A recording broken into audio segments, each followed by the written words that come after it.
नमस्कार, आपलं स्वागत आहे गुरुस्वामी भक्ती आणि वास्तू या माझ्या यूट्यूब चॅनलवर। आज आपण पाहणार आहोत शिव आणि बाणासूर यांची कथा। चला तर मग सुरू करूया आजच्या व्हिडिओला। बाणासूर हा एक शक्तिशाली राक्षस होता आणि महादेवाचा परमभक्त होता। त्याला 1000 हात लाभले होते आणि त्याची वीरता फार प्रसिद्ध होती। त्याने कठोर तप करून भगवान शिवाला प्रसन्न केलं।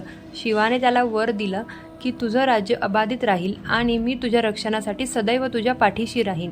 परंतु शक्ती मिळाल्यानंतर बाणासुराला गर्व वाटू लागला। त्याने इंद्र, यम, अग्नी, वायू यासारख्या देवतांना हरवलं आणि आपल्या सामर्थ्याचा गर्व बाळगू लागला। तो नेहमी एखाद्या योग्य प्रतिस्पर्ध्याची वाट पाहत असे। बाणासुराची कन्या उषा हिचं श्रीकृष्णाचा नातू अनिरुद्ध याच्यावर प्रेम होतं। दोघं गुपचूप भेटू लागले। तेव्हा बाणासुराला हे कळलं। तेव्हा त्याने अनिरुद्धला बंदी केलं। हे जेव्हा श्रीकृष्णाला कळालं तेव्हा त्याने बाणासुराविरुद्ध युद्ध पुकारलं। भगवान शिव स्वतः बाणासुराच्या रक्षणासाठी युद्धात उतरले, कारण त्यांनी वर दिला होता। शिव आणि कृष्ण यांच्यात भीषण युद्ध झाले। एकीकडे भोलेनाथ तर दुसरीकडे साक्षात श्रीकृष्ण। युद्ध अकल्पनीय होतं।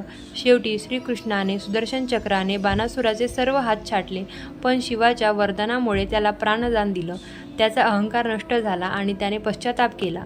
या कथेमधून काय शिकण्यासारखं आहे तर भक्तीमध्ये अहंकार नसावा, नाहीतर शक्ती विनाशक बनते। भगवान शिव न्यायप्रिय आहेत, जरी भक्त असला तरी चुकीला साथ देत नाहीत। तुम्हाला आजचा व्हिडिओ कसा वाटला आम्हाला कमेंट करून नक्की कळवा व आमच्या चॅनलला लाईक आणि सबस्क्राईब करायला विसरू नका। थँक्यू।